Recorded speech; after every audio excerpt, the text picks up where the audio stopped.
Yeah.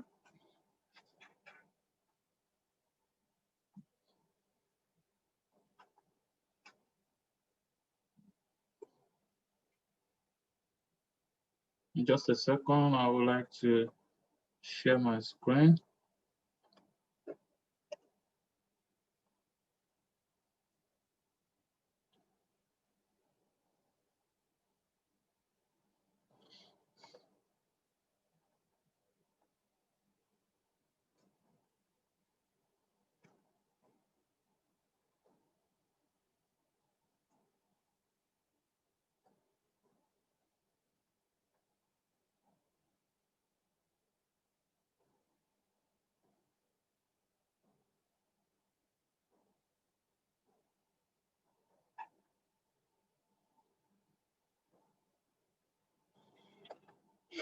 All right. Today we're gonna be speaking ISPS. That's a International Ship and Port Facility Security Code, because I've seen in so many areas in the orals where this is already beginning to turn to a problem, even though as simple as it is. So first of all, we'll start by highlighting what brought about ISPS on its own. And from the screen here, we will see that it was in the wake of September 11, where we all know, what happened in the United States. And that was when the IMO looked for ways to combat acts of violence and crimes at sea, because you cannot just combat it on air. We have to also be prepared also for the maritime industry as long as it spreads internationally. And that was where we brought out ISPS. ISPS was attached to the safety of life at sea. That is SOLAS chapter 11. And where does this apply to? We cannot push it to every vessel. We can't push it to all vessels which are not, which cannot be used as a threat in the maritime industry. And that's why we'll push it to all passenger ships. All passenger ships must comply with this code. We push it down to cargo ships of 500 gross tonnage and above, then mobile offshore drilling units, and then port facility servicing, which are engaged in international voyage. So, like I said, the incidents, every incident, that's another thing. Every incident leads to, or any major maritime regulations in the SOLAS, you're talking about even ISM as well, they always lead to, they always come from an incident. So the ISM, we all know, era of free enterprise. This is the September 9/11. And when this came out, that's when they called for, a review of measures and procedures to prevent acts of terrorism that threatens the security of passengers and crew and the safety of ships as well. And of course, a boost to the organization technical cooperation. Sorry. To help in developing countries to address, maritime issues. So some organizations themselves, they are very good, like the US. The US had a very strong maritime, even though, yes, these things still happen to them. But some other places like, Africa, like developing countries, were not able to have such systems. And this was what brought into our system to make sure that everybody is now fully involved in the security of properties and sea. So we also have further attacks here in Yemen. That's October 2002. That also made everyone really frustrated. Like, what is going on in the maritime industry? And this tanker that you are seeing, it was an attack. It wasn't an accident.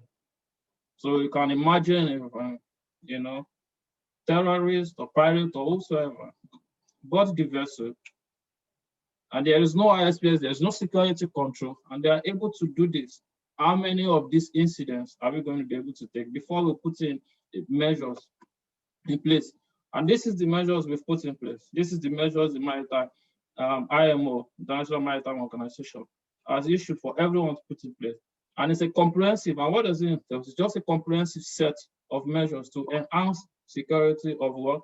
Of ships and port facilities, develop in response to perceived threats to ships and port facilities in the wake of, like I said, in the 9/11 attacks in the United States. And so what is the objective? Captain Tayo, I greet you. You're welcome, sir. So what's the objective of the ISPS? Is to establish what we call an international framework. That's the number one objective. International framework involving cooperation between contracting governments, agencies, administration, to detect security threats and to take preventive measures. So what's going to be happening in US here? The US also Coast Guard or the Maritime Coast Guard Agency in the UK or the Nigerian Navy in Nigeria, they will all share an international framework to be able to prevent, someone trying to plan attack on Nigeria right here in the UK. If this is why ISPS came into body to say, no, this is an international problem. So we are not going to leave it for one country to be able to take care of their own, but we are going to make it everyone. And also, the ISPS tried to ensure, another objective, the second objective, which is the second one, important one, because we have 5 important objectives of the the ISPS, forgive me. And the second one of the ISPS is to establish respective roles and responsibility of contracting government, of the agencies, and of the administrations. That's who will do what. What is the role of the company security officer? What is the role of the port facility security officer? What is the role of the country of its own? Who sets the level, security level?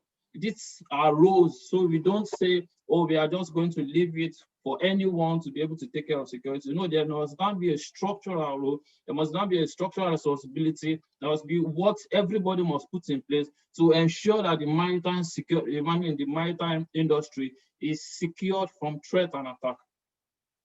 And then the third one is related to the first one, which is setting an international framework. But the third one now is collecting and exchange of relevant information in good and ample time. So like I said, whatever wants to happen down there in Nigeria, and some people are planning it here in UK, or whatever wants to happen in Somalia, and some people are planning now in Ghana, the Ghana Maritime Authority, Somalia Maritime Authority, the Maritime Coast Guard Agency, UK, the US Coast Guard here, must all now, under this ISPS code, has given them a right to be able to do what? To exchange information, relevant information, and be able to track down terrorists. So you cannot say you are going down to Nigeria or you're going down to one country to create an attack, and then it's not only going to be this country that is concerned, it's everyone that will be concerned on the ISPS. And that's the explanation of the third objective of the ISPS. And then the fourth one is to provide a methodology for security assessment. And that was when we brought about methods of what ship level are you going to be on? What ISPS level are you going to be on? If you're on ISPS, which we have 3 ISPS levels, we have the level 1, the level 2, and level 3, which I will come into later on. So the ISPS level 1 has measures that your ship must put into place. Now, there must now be procedures for you to say, okay, I am going to another ISPS level, which will be higher. Fine, there is another new procedure or new methods that you must put in place. And then goes down to the third ISPS, which will be ISPS level 3. The 5th most important objective of the ISPS is to ensure confidence across the industry. Like I said in my previous slide, how many of these accidents do you think will happen as a result of an attack that will not make people lose confidence in the maritime industry.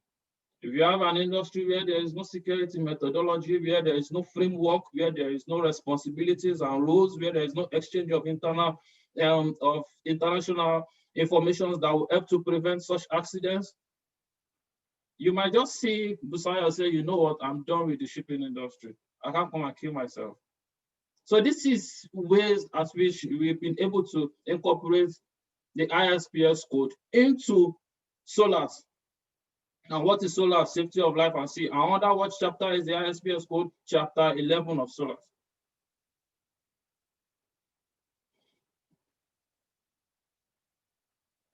The purpose of ISPS, I think I've touched that, is to provide standardized and consistent framework, enabling government.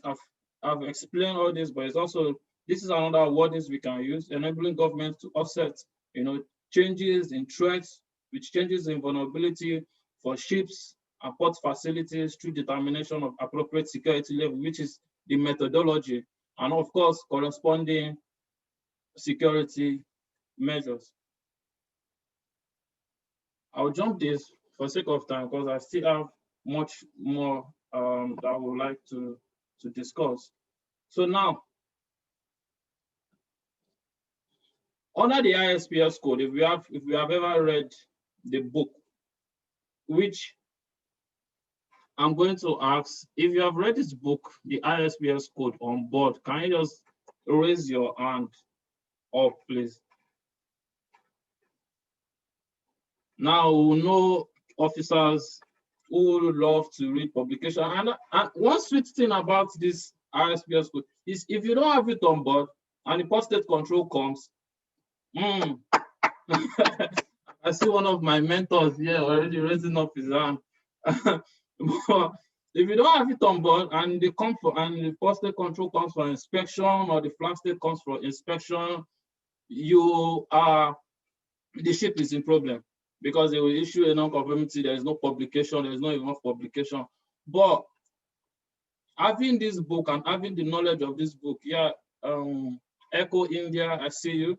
Thanks. I'm going to ask you the first question on the ISPS. So you get ready. I'm glad I have you in the house also. So having the knowledge of this ISPS code are going to help us in knowing what to do, what is required from us in the in the ISPS code itself. So now, how does this work?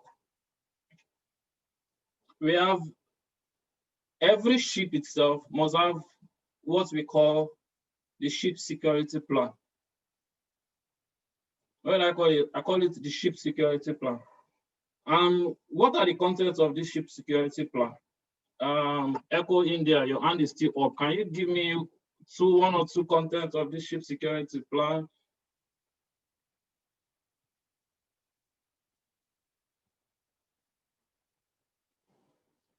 Is it there? Okay, can someone give me the content of a ship security plan? Have you ever cited a ship security plan so we can learn from you?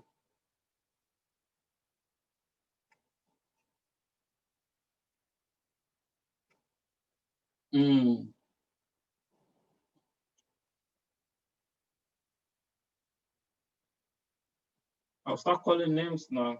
So, EA, are you there?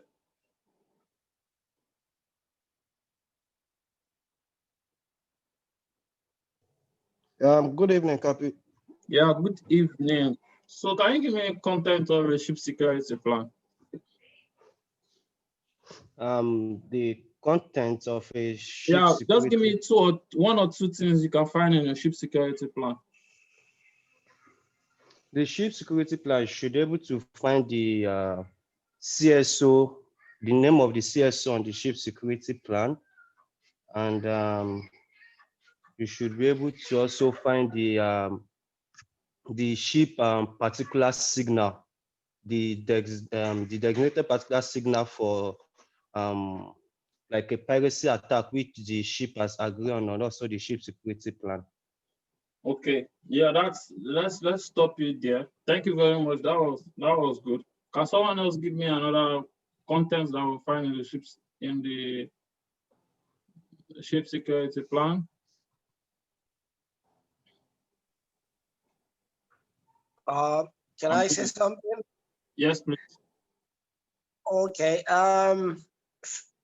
Some of the things you can find in the SSP, who is in charge of the plan, like the SSO on board, the CSO, and their duties on board, like mostly the SSO on board, the duties, the security equipment you have on board, maintaining of them, who is in charge of them, how to maintain them, and the access points of all the access points of the ship, like, door management plans and all that, it's there. And who to report, who to call, and the security levels as well is mentioned in there, and the what's the word now, behave in the security level, security level 1, security level 2, security level 3, the meanings, and how to interact with people, going to ports, and yeah, more than that, but those ones I can remember. Yeah. Thank you very much, sir. You have just it's all the nail on the head, and that is why I keep calling you, my mentor. Thank you very much, Captain Anson. If you can see on the slide, here, this is not a list that is limited, but this is the minimum you must have on a ship security plan. It details the organizational structure of the security for the ship. Then it details what the ship response relationship, with the company, with the port facilities, with other ships and relevant authorities, in respect to the responsibilities of security, of course.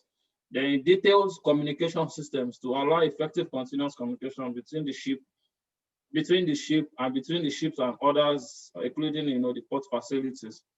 Then, just like Captain Hassan taught us, it details basic security measures for level 1, both operational and physical, that must always be in place for level 2, and of course for level 3 as well. Then provide like regular review or audits of the SSP and amendments in place. I mean, you might also want to amend the SSP. So it provides procedures that you even need to go through. And of course, the most important one, which is the reporting procedures. Who to report, who to contact, when to contact the person, and who to report, when to contact the person, and what are the plans and what are the structures in place. So that's for the SSP. And why did I start with the SSP? Because when we are coming into any topic, especially a topic that has regulation, I will need us to really understand the paperwork involved, the documentation, and the paperwork that are involved in source codes. So if it's the ISM, we must always know the documentation required. If it's the ISPS. So now for ISPS itself, an ISPS is not complete without an SSP. That's one. An ISPS, okay, my vessel is following the ISPS code. Bam. Where is the SSP? No SSP, sir. Sorry, this is not ISPS. You are following your own code. So that's basically why we started with the ISPS. But for every vessel also who is complying with the ISPS must be certified with what? International Ship Security Certificate. An International Ship Security Certificate for all the vessels. And before you are able to even be certified be given an International Ship Security Certificate, you must have an SSP that must have been assessed, and you have been complying with this for 3 to 6 months, and then you'll be issued an International Ship Security Certificate. Also, for the ship, for the officers and for the crew that will be on board, everyone must be trained in the ISPS model. So meaning my officers also must have a ship security officer's course or must have a designated duty awareness for security purpose. So these are the documentations and certifications that we must be aware of when we are having the consciousness of ISPS. And why do we need to do this? We will go through an ISPS, ISM, MLC audit. And this is one thing that we will face in our exams, which will be, how do you prepare for an ISPS inspection? If you are carrying out an ISPS inspection, what will you start from? So we'll start from checking that you have your SSP. You have to start from checking that you are certified and your certification. And what certificates are you going to follow? We will check that we have the ISSC certificate. We check that all the crew and also the ISPS trained as well. So with that, I'm glad that we started off with SSO. What are the duties of the SSO? The duties of the SSO also will be found in your ship security plan. And number one duties is, of course, to maintain the SSP. The SSO cannot be on board and doesn't know what is contained in the SSP. The SSO cannot be on board and doesn't know plans or procedures to review the SSP. And then this SSO himself is the ship security officer. And now there are two other important officers in the ISPS code, which are the company security officer. Every company complying with ISPS must have a company security officer. And then every port complying with ISPS must also have what? A port facility security officer. So where did the SSO come in? The SSO liaises with the company security officer and also liaises with the port facility security officer. So on board your vessel, you must, if you are the SSO, you must know your CSO. If you are the SSO, you must know the port facility security officer of the port that you are betting or you will be arriving. Apart from that, it coordinates and reports deficiencies and non-conformities. Any deficiencies or the security aspects, especially ISPS aspect. It is the SSO who will bring this up and be able to look for ways to be able to modify the vessel and make it more compliant. Also ensures security awareness. Ensure security awareness and vigilance on board. Report all security incidents. So I'm gonna just pop in here again and I will ask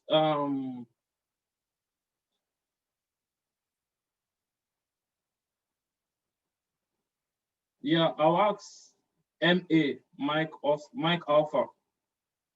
Can you give me one or two security incidents, ISPS incidents that you know?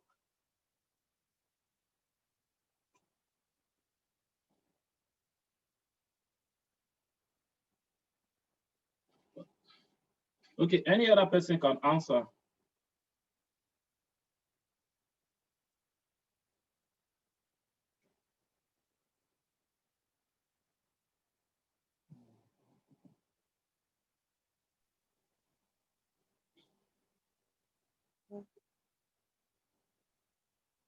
Okay, Mike Alpha is there. Good evening, Capitano. Yeah, good evening.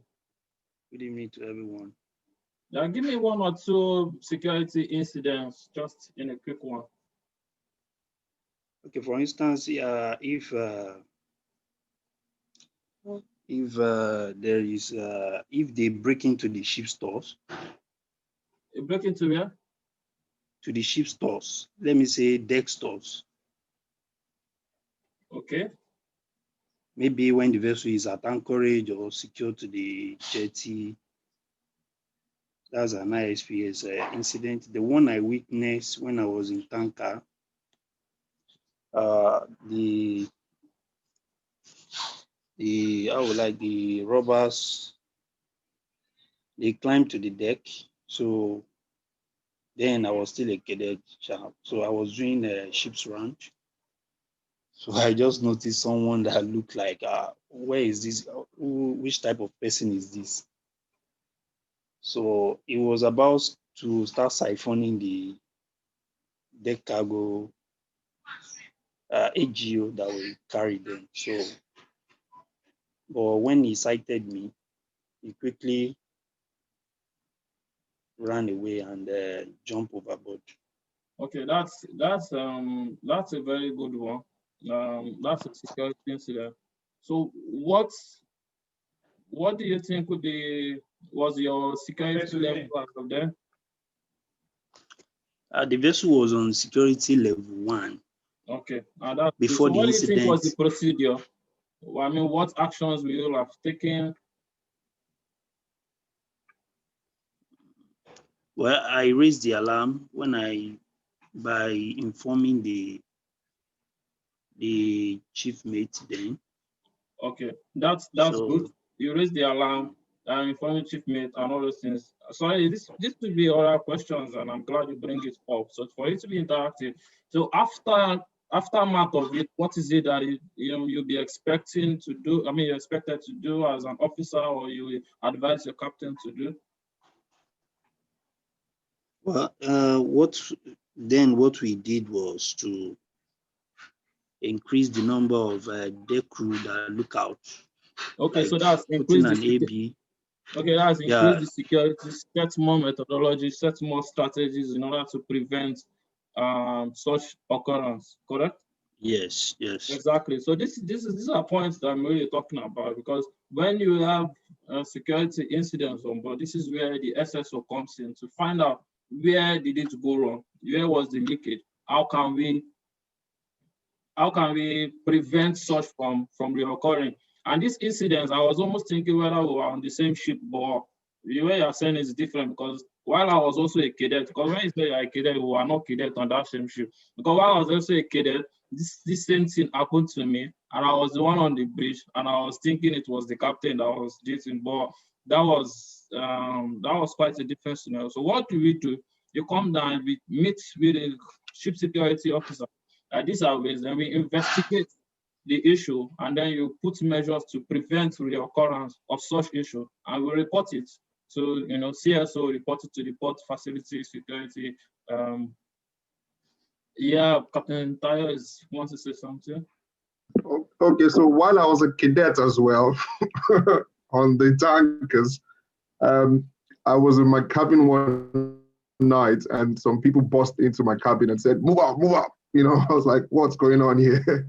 With their guns in their hands. And by the time I got to the main deck, I really don't know how I got to the main deck. I can't remember if I used my legs or I was flying, but everybody else were on the main deck, lying down flat, and they were pointing the guns on our heads, and they were asking for who is the captain, who is the chief officer, who is the chief engineer, and nobody answered, right? So they started pointing at people, put the gun next to your head and say, "Who are you?" And we had so many ABs. Everybody became oiler. Everybody became steward. No officer on board anymore. So that was scary. That was a pirate attack anyway, a long time ago. Yeah, thank for that experience. I was just discussing with somebody yesterday that I've never had any incidents of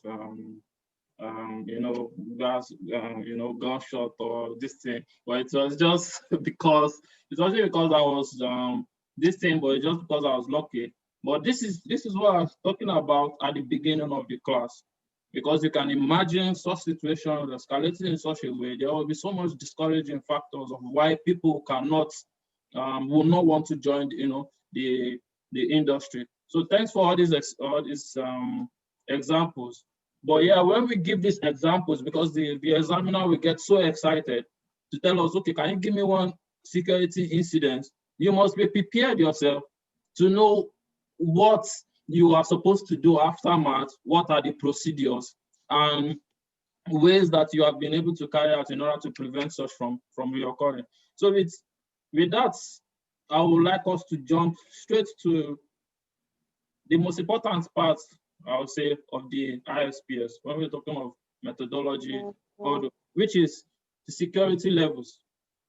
So for security level 1, I'm just going to, okay. So we have different security levels on board our vessels, and we have security level 1, we have security level 2, and security level 3. 1 second, I just want to share my screen again.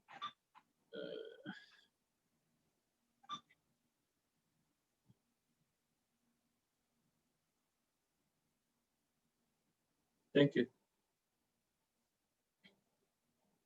So for security level 1, it's kind of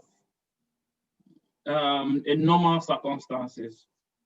It's just the basic requirements. And then when you are at, as you can see here, when you are at port, you just lock and secure unattended space. You control access to restricted areas. You monitor people going in and coming out, monitor security search. And security level 1, in summary, is the basic security level or the minimum security requirements or security checks that you will carry out. While you are at sea, you are just to continually test your security equipment, lookouts, duty from sunrise to sunset, then contraband search and all those. Whereas security level 2, this is when there is a report of heightened threat of an attack or a possibility or risks of attack, exist, and there may be levels that you won't be maintained. This is another heightened level. So additional security levels are required to safeguard the crew and the vessel. So in this place, you'll be required to carry out search on the ships, patrolling. You have to give access denied to all personalities for some areas, like restricted areas as well. Search people coming in and people going out. If you remember in security level 1, we were only concentrating on searching for contrabands on all those. But in security level 2, when you're at port, everyone going in and coming out, even the stores that are entering, and all visitors, must be escorted at all times. I'll give just one funny scenario. I was a second officer years ago, and we were at port, and the total guy came. He was a French guy, and he went downstairs. And if you know how security level works, the security level, first of all, you coming in, you have to sign on the visitors logs, and then you come up to the bridge, and then we carry out some checks and give you a familiarization. So I was the second officer there, but this French guy who came for an inspection, a funny inspection, and I will never forget that scenario in my life. He went, when he was coming up on the visitors log, he filled his name, and that was it. And then he came up to meet me at the bridge, and I filled his name in the familiarization form, did 1 or 2 checks, asked him questions, and showed him around. This is the life raft and blah, blah, blah. That was because I knew I was ready for an inspection. So any single thing was picking on me. So after 5 hours, this guy had been on my vessel. What did he do? He asked me, Officer Busayo, what is my name? And I went back to the form and I opened it and I mentioned the name and he started laughing. He gave me the meaning of fish in French. Now, don't forget, but I can't remember the word I pronounced, but the meaning was fish in French. Then he said, can you go down and ask the AB to bring up what I filled there? And then they brought their own up. And what he wrote there was different. What he wrote on the AB's one was goat in French.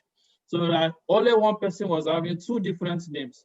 And then he was able to say, Busayo, your security level or your security procedures on this vessel is nothing. And then he issued a major non-conformity. So what are we saying? We must be able to follow each and every security procedures on board the vessel. I felt like a fool that day, and that wasn't funny at all.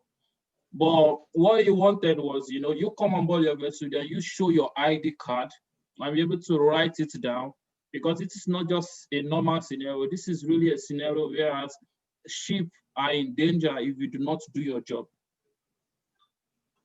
So all vessels, all Visitors are to be escorted at all times. There must be extra lightning. There must be extra lookout. And what's going to happen when you're at sea, and you keep the engine ready for for immediate maneuvering. You beware of false distress and so much more.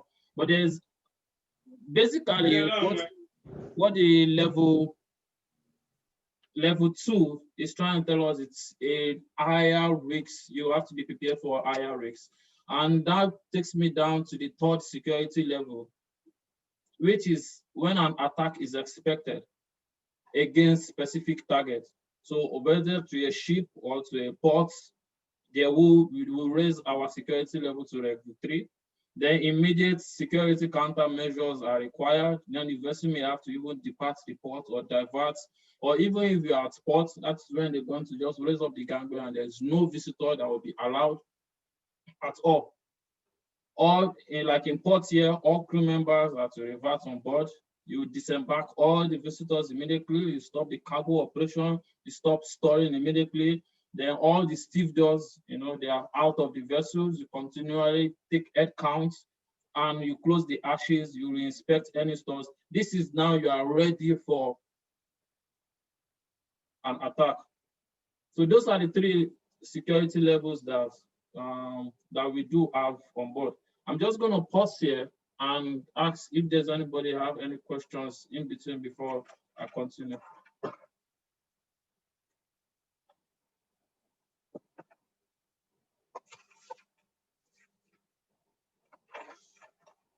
Okay, with that, let me open some mouth.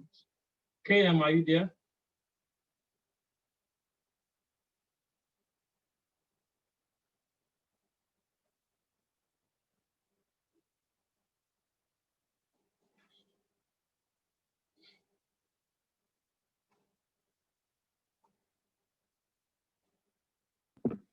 I believe KM is in the house, yeah. Oh, she's not. Then I'm just going to ask a question to everyone. What if your vessel is on security level 2, and you want to keep it on security level 2, and you are approaching a port of security level 1? Is it possible? What will you do?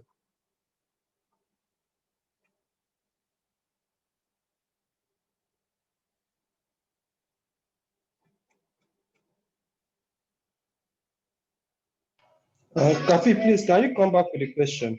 Yeah, my vessel, I'm coming from Singapore, and I left it on security level 2, and I'm entering on airport, Nigeria, and it's on airport is on security level 1.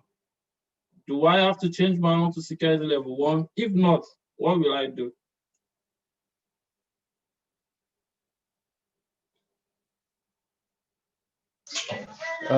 Okay, I think you, as being the SSO of the vessel, you can liaise with the PFSO, informing him of the security level which you are coming in, because according to the security levels, 1, which is the minimum which you have to keep, doesn't mean the ship itself can't go above 1 if she feels she's at threat, even if the port states otherwise. So I think you can still be on level 2, even if the port is still on level 1. Okay, but can I be on level 1 when the port is on level 3? Negative, sir. Why? Because you are going into the ports, and all the you are going into the ports which is on level 3, and which means there might be imminent danger. There's an actual imminent danger which can happen. So, and the ports is whatever happens to the vessel inside the port, the port can be held responsible. So you have to follow the rules stated by the ports. You have to follow the rules stated by the ports. And you being on security level 1 doesn't comply with the rules stated by the ports. Yeah, that's correct. You can go. The summary of what EA is trying to tell me is, thank you, EA, for that, is your vessel can be on security level 3, while the port is on security level 1. But the port cannot be on security level 2, and you're on security level 3. I mean, you're on security level 1. So your vessel cannot go below the security level of the particular port that you are. Also, if, for instance, you are carrying out what we call STS, which is ship-to-ship transfer, and the other vessel is on a higher security level and you're on a lower security level, or there's difference in security level, both instances will need a declaration of security. So what's declaration of security? It's just like a simple agreement on one of the objective or responsibility objective of ISPS, which is everybody knows what to do. So the declaration of security is a written agreement on who does what on the security issues. So for instance, also you are in a port of a lower security level, you need a declaration of security. We are doing an STS of 2 different security level, you need a declaration of security. Apart from that, you are carrying dangerous goods or you are discharging dangerous goods. You need what? You need a declaration of security. And remember why I said declaration of security is a written agreement on who does what or who doesn't do what. And I'm going to just share with us an example of this declaration of security. So we know what declaration of security is, looks like. 1 second.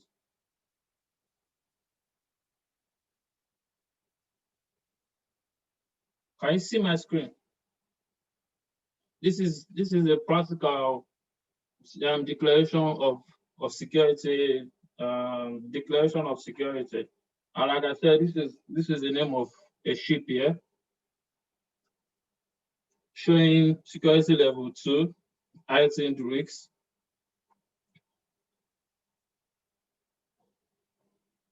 And the activities ensuring performance of all duties. Is it the port? Is it the ship? Monitoring restricted areas to ensure that only authorized personnel have access. Who is to do this? Is this the port? Is it the ship? Controlling access to the port facility. Of course, this will be the port. Controlling access to the ship. Of course, this will be the ship responsibility. The handling of cargo. This will be the ship responsibility, or whoever. Delivery of ship stores. Handling of unaccompanied baggage. So this is just a practical example of how a declaration of security is. Who does what and who doesn't do what. Also, it's when required by the flag state as a result of ship security assessment. That is the second, that's another reason that they will ask. That's the third reason they will ask for a declaration of security. So your flag state can just meet you and say, see, we need a declaration of security. Then if the port does not have an approved security plan, there are 40 years that do not have this approved security plan, and no, I am coming into this port and I'm following ISPS and I still want to maintain my ISPS, everybody will have a declaration of security, DOS. Then also, you might be at the port and your port facility security officers might say, see, MV so, we need what? A declaration of security, so that we can be able to highlight who does what or who does not do what. Also, the last one would be in case of any breach of security. So somebody was discussing about, someone coming on board and, siphoning and all those. That must come out with a declaration of security, especially if you are at the port. Because the port also, who is doing duty, lets everybody really know their own roles and responsibility in order to prevent this from happening.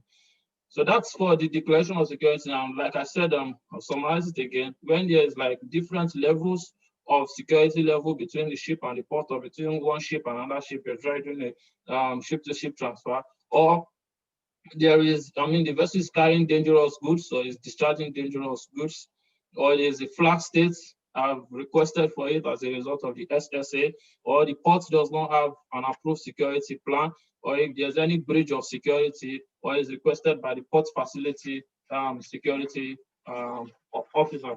Is anybody, I hope you are following. So one last document and one last important part of the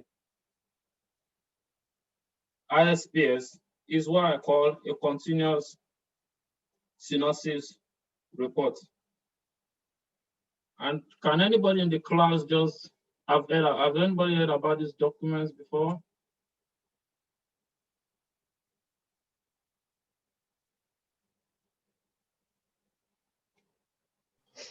Yes, sir. Okay, what is it about? And this continuous synopsis report, it's like a record for the ship from its past. Let's say there's a change of name, the ship should have this reports which states the name the ship was bearing before. It should be on board with the new certificate issued to them stating the new ship's name. So whatever type of ship it was before should be stated in this report, and the type of ship it has been converted to or the name has been changed to should also still be on board. So it's like just like unlike other document that has this expiry and you can keep those extra certificates outside the certificate, the continuous synopsis report should always be together. The old ones and the new ones should always be together. So whenever an inspector comes or something, they can see the previous name of the ship or the previous type of ship the ship was, and also the new name and the type of operation which is carrying out before. That's interesting. Captain, want to say something? No, is we sailed together. We sailed together. I can just imagine, because I'm just imagining when you can't say I'm not reading publication. So yes, that's interesting. I'm just gonna show us what this continuous synopsis is. If someone wanted to say something, Dio.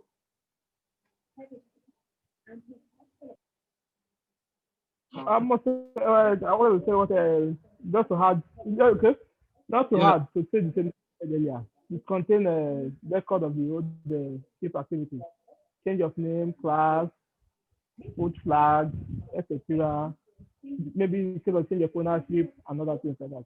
So it contains a list of ship, all the activities, all the reports.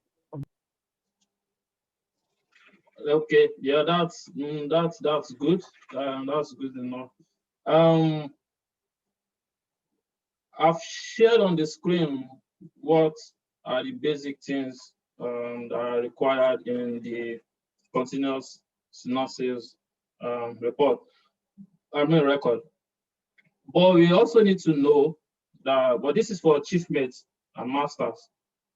Some examiners, especially in the United Kingdom, are really very strict on what are the contents, how many box is in the CSR, and then that's when you go, oh, it's 16. Okay, start giving me down. And then also we need to know, like I said, this question is basically for chief officers who will be SSOs and the masters as well. There are 3 forms of CSRs. We have the first one, which is the CSR. We start with the CSR document and it shows all this. And then the second one will be what? The amendment to the CSR document.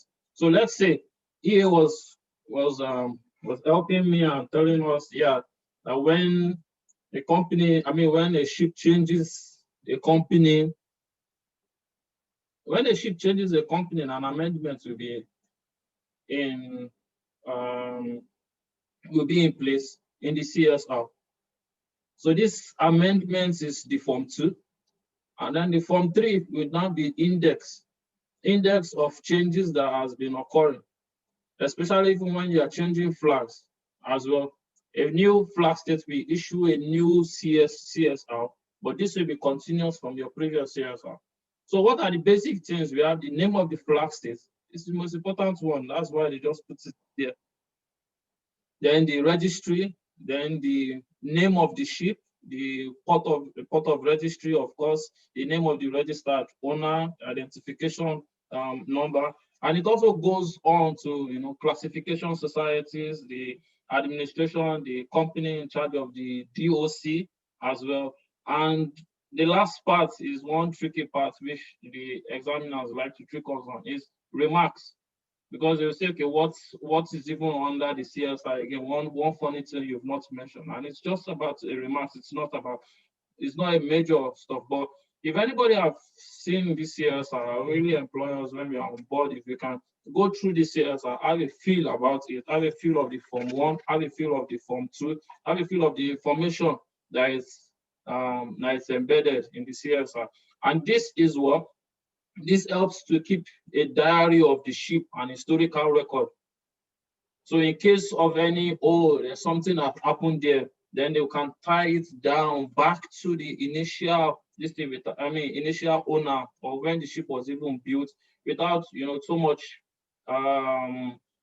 investigation. And I remember one of the objectives of ISM is to be able to spread information internationally, spread information from one country to the other. So with this information on board, it can easily just be spread in a timely manner to say, oh, no, this ship was once owned by someone in 1982, or they can be able to tie it down. This can also help in preventing security threats. So with that, I will stop here for today, except Captain Tayo or anyone has any question that they would like to ask.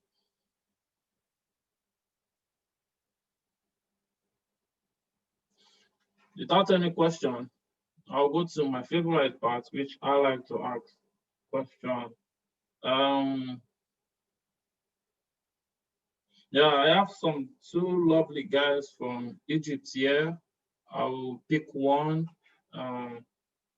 Kilo Oscar. I know you're there, so you can unmute. It's not going to be a tough question. And Kilo Oscar, are you there? I'm just trying to prevent myself from calling names here. Okay, MA raised the hand. MA, you want to ask a question or? Yeah, MA, go ahead. Okay, Capitan, I want to ask a question about the declaration of security. Yeah. Is there any specified period? For instance, now let's say I'm on a vessel that that is engaged in offshore operation. Yeah. And anytime we go to the facility, is there any specified period that the facility and the ship need to fill the declaration of security? Because if the vessel is engaged if it's on charter with an installation, let's say for a year, and the vessel keep going to that place. So I would like to know if a specified period is involved for the ship and the facility to be filling the declaration of security, or they should fill it in case of any security threats. Yeah, thank you very much for that question. I will answer that question based on my experience because I think I know the picture of where you're coming from. I go to the rig, no need to mention their name, and then they tell me, oh, Captain, please, you need to sign. We are going to scan a declaration of security before you enter our 500-meter zone. And I look at this declaration of security, and in my own personal opinion, it doesn't really carry the weight of what I think is a declaration of security. But if But I do understand their own side of the story, which is what is the definition of declaration of security? Like I told you by saying, basically, the understanding of declaration of security is you are in charge of this, you are in charge of this, this is what you will do when this happens, this is not what you do when this happens. These are roles and responsibility every of you must carry. Declaration of security helps in, especially when there's security breach, to like remind everyone or propel everyone or give people new instruction or new responsibilities that this is what you will do. So when I go to a rig, just like you said, and they ask for a declaration of security, I'll look down, and sometimes the declaration of security was just, what was just needed was a signature. But apologies for saying that, but if you look at the declaration of security, I'm sure maybe this rig you're talking about must be a nicer one. If it's a declaration of security which helps in the security of the operation of security of your own ship and of their own, in the sense that duties are being written down, who will do what will happen, what steps or what procedures. And I think, yes, it is quite wise for anyone, I mean, for the other ship you are doing STS with, to give you a declaration of security. And mind you, I also said, as a declaration of security with two ships on two different levels. So for instance, the other ship, the rig in this case, might be on security level 3, and you are on security level 1. Yes, both of you, no matter how frequent you come, have the right to say, no, we need a declaration of security. You're on a higher security level, on a lower security level, and then we all know our roles and responsibilities in case of any security. I don't know if that answers your question. Yes, yeah, thank you. Yeah. Thank you, sir.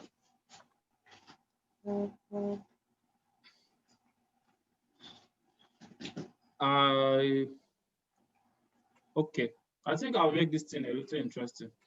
So now I want to do giveaway for someone who answers my question right now.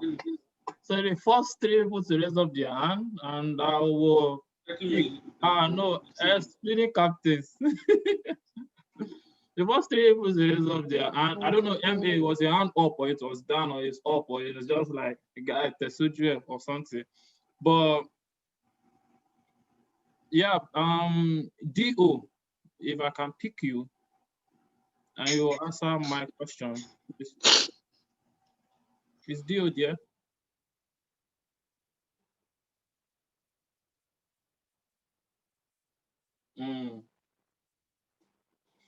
I think maybe the next oral question, oral session will not be Captain Busayo because everybody is afraid I will ask so much question.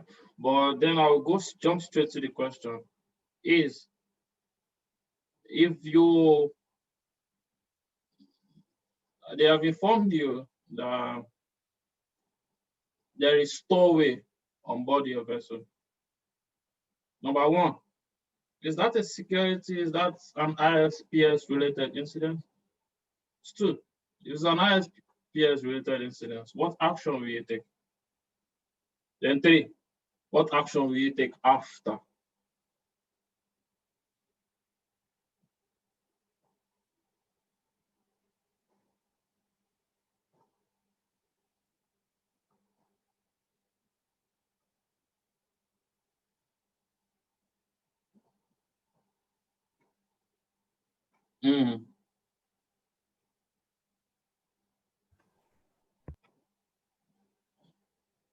Casey, you want to answer?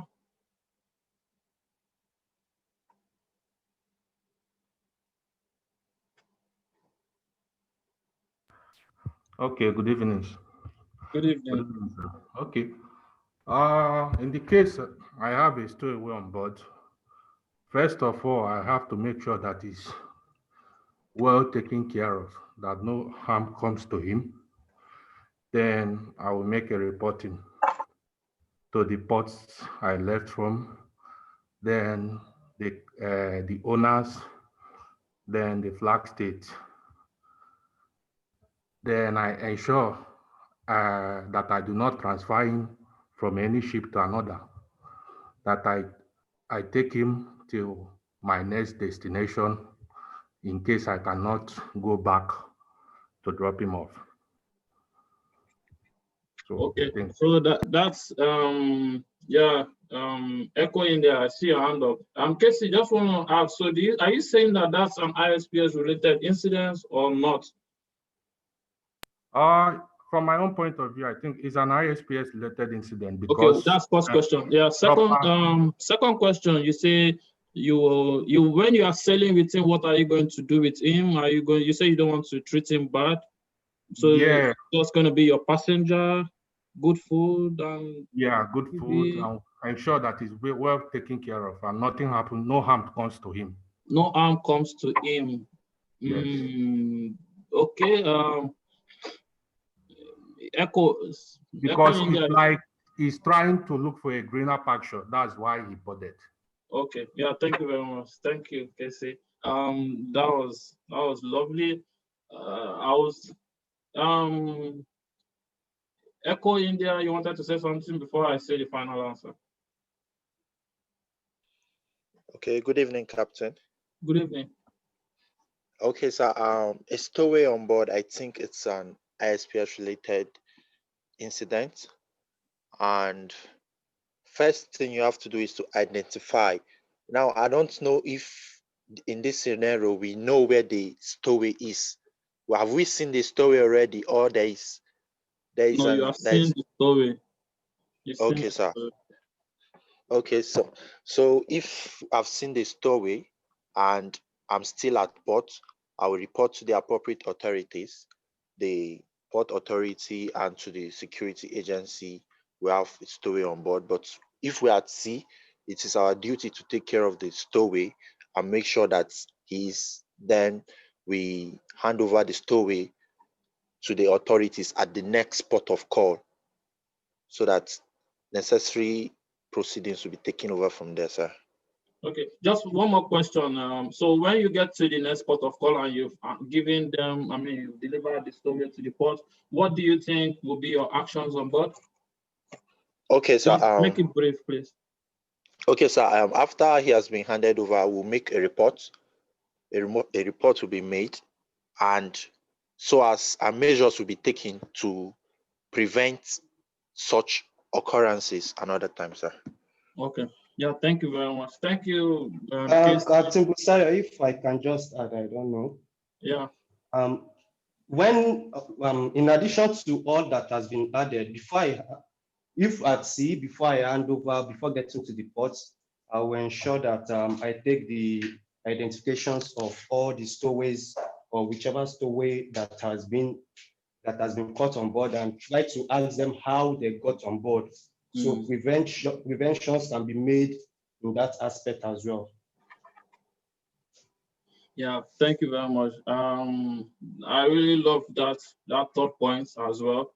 You have all answered the question. Very nice. The only one I would really like to touch on is taking care of the story, which I will just use a little example, which happened December last year.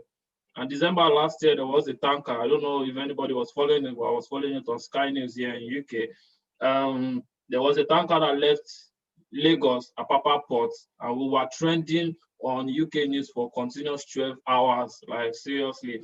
It left Apapa Port, and then it came down to,